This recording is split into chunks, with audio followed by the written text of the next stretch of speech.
नमस्कार, आपका स्वागत है। साथ ही साथ मेरा भी स्वागत है। आज जो हम लोग बात करेंगे वो आपके मुख्य परीक्षा में पूछे जाने वाले सवालों पर बात करेंगे, अंग्रेजों की सफलता के ऊपर। अब हम लोग जो बात करेंगे वो इस मुद्दे के अनुसार करेंगे। सवाल है, भारत में अंग्रेजों को सफलता के कारण क्या थे अंग्रेजों के। अब ये जो मामला है इसको सोचने में हम लोग कैसे कैसे बातों को जोड़ना है, और इसी क्रम में पहला पॉइंट क्या है, भारतीय समाज का स्वरूप। दूसरा क्या है, भारतीय शासकों की शासन पद्धति एवं मुगल दरबार की गुटबंदी। यूरोपीय समाज तीसरा है, यूरोपीय समाज एवं ब्रिटिश नौसेना। चौथा है, ब्रिटिश सैन्य संगठन। पांचवा है, यूरोपीय सामंतवाद का पतन एवं वाणिज्यवाद की भूमिका। छठा है, आर्थिक परिवर्तन की भूमिका। सातवां है, यूरोपीय पुनर्जागरण एवं धर्म सुधार की भूमिका। अगर देखा जाए तो अंग्रेजों की भारत में स्वतंत्रता के पीछे इतनी बातें हैं जो सभी पक्षों को समेटने पर पूरा होती है कि अंग्रेज भारत में सफल हुए। इनमें मात्र कोई एक घटक नहीं है, और आप चिंता नहीं करेंगे, ये पूरा जो लिखा है मैंने, ये पॉइंट 7 पॉइंट, इसके बारे में मैं आपको व्याख्या अभी बता रही हूँ। पहले पॉइंट की बात करते हैं, भारतीय समाज का स्वरूप क्या था। अंग्रेजों के आगमन के समय सामाजिक समन्वय विखंडित स्थिति में था। हिंदू समाज धार्मिक दृष्टि से विभिन्न संप्रदाय में विभक्त था। भक्ति आंदोलन के माध्यम से अंधविश्वास, कर्मकांड, जाति विभेद आदि को नकारने की प्रयास किया गया, लेकिन इसके बावजूद एक बड़ी आबादी इसमें उलझी हुई थी। जाति व्यवस्था भी संकटमनशील होने के साथ साथ कई जातियों एवं उपजातियों में बटी हुई थी। हिंदुओं की तरह मुस्लिम भी इस अपवाद से मुक्त नहीं थे। वे भी अपना धार्मिक जोश एवं एकता को भूल चुके थे। मुस्लिम नस्ल के आधार पर ईरानी, तुरानी, अफगानी आदि में बट गए थे। विशेषकर कई स्थानों पर शिया, सुन्नी एवं सूफियों की ही टकराहट दिखाई देती थी। सामाजिक जागरूकता के स्तर पर बौद्ध, जैन भी सुधार की भावना से दूर चले गए थे। भारतीय सामाजिक व्यवस्था एवं धार्मिक मान्यता इस प्रकार हो गई थी कि व्यक्ति की वफादारी केवल अपनी जाति, धर्म एवं गांव तक ही सीमित थी। समाज के लोगों का राजवंशों एवं प्रशासन में होने वाले परिवर्तनों से अथवा राजनीतिक उथल पुथल से कोई लगाव नहीं रह गया था। दूसरा पॉइंट है, भारतीय शासकों की शासन पद्धति एवं मुगल दरबार की गुटबंदी। तत्कालिक भारतीय प्रशासकों में हैदर अली, टीपू सुल्तान, महादजी सिंधिया, पेशवा माधवराव, तुकोजी होलकर, महाराजा रंजीत सिंह और निज़ाम उल मुल्क के नाम उल्लेखनीय है, परंतु अंग्रेजों के प्रत्यक्ष संघर्ष के द्वारा उनका पूर्ण दमन करने में किसी भी बड़ी सफलता नहीं मिली किसी को भी। 18वीं सदी में शासक वर्ग ने नैतिक पतन ने भी विदेशी कंपनी को, ईस्ट इंडिया कंपनी को भारत में अपनी सत्ता स्थापित करने का अवसर प्रदान किया। भारत में कुछ स्थानीय शासक योग्य भी थे, लेकिन राजनीति में वे अंग्रेजों के प्रतिद्वंदी बनने के क्षमता नहीं रखते थे। तीसरा पॉइंट है, भारतीय समाज एवं ब्रिटिश नौसेना।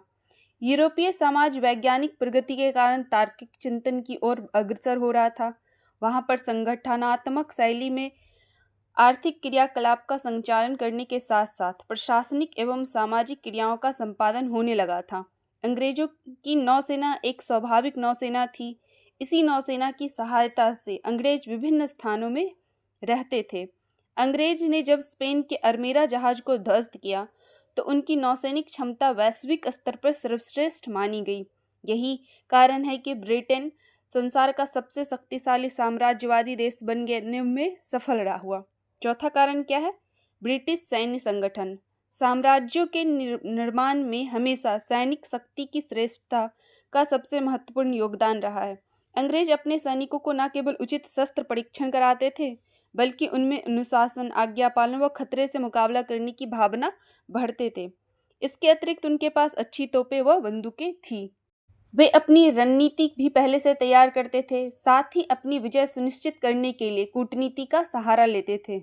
सैन्य संगठन को मजबूत बनाने में Lord Wellesley, Lord Hastings, Dalhousie जैसे योग्य गवर्नर जनरल के साथ साथ आर्थर वेलेस्ली, लॉर्ड वेलेस्ली का भाई, एवं जनरल लेक जैसे सेनापति और माल्कम एल्फिंस्टन, आउड्रम जैसे योग्य प्रशासक एवं कूटनीतिक ने भी भूमिका निभाई थी।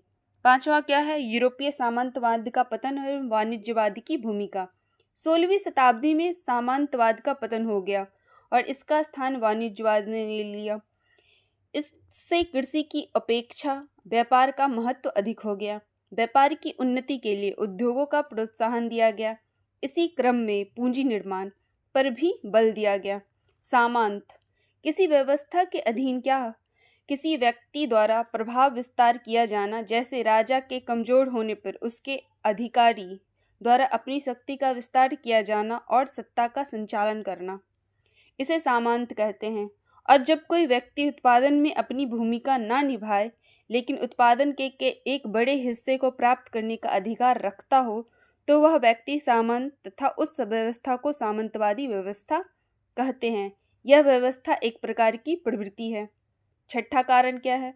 आर्थिक परिवर्तन की भूमिका। ब्रिटेन में आर्थिक परिवर्तनों को आत्मसात करते हुए तकनीकी एवं वैज्ञानिक विचारों को भी अपनाने पर बल दिया। अधिकारों का सृजन किया जाने लगा। इससे वे एक आधुनिक देश के रूप में परिवर्तित होते गए। ब्रिटेन ने आर्थिक क्षेत्र में पूंजीवादी व्यवस्था को अपना लिया। इस प्रकार शासन संचालन के में मध्यम वर्ग का निर्माण हो जाने से बौद्धिक प्रगति भी तीव्रता से होने लगी। सातवां कारण क्या है? यूरोपीय पुनर्जागरण एवं धर्म सुधार की भूमिका। 16वीं सदी में हुए पुनर्जागरण और धर्म सुधार के यूरोपीय व्यक्तियों को बौद्धिक, धार्मिक, सामाजिक, आर्थिक एवं राजनीतिक प्रवृत्तियों और संगठनों में परिवर्तित करने आरंभ कर दिए। इन्हीं आधुनिक प्रवृत्तियों के कारण अंग्रेज क्रमशः भारत में विजय प्राप्त करने में सफल होंगे।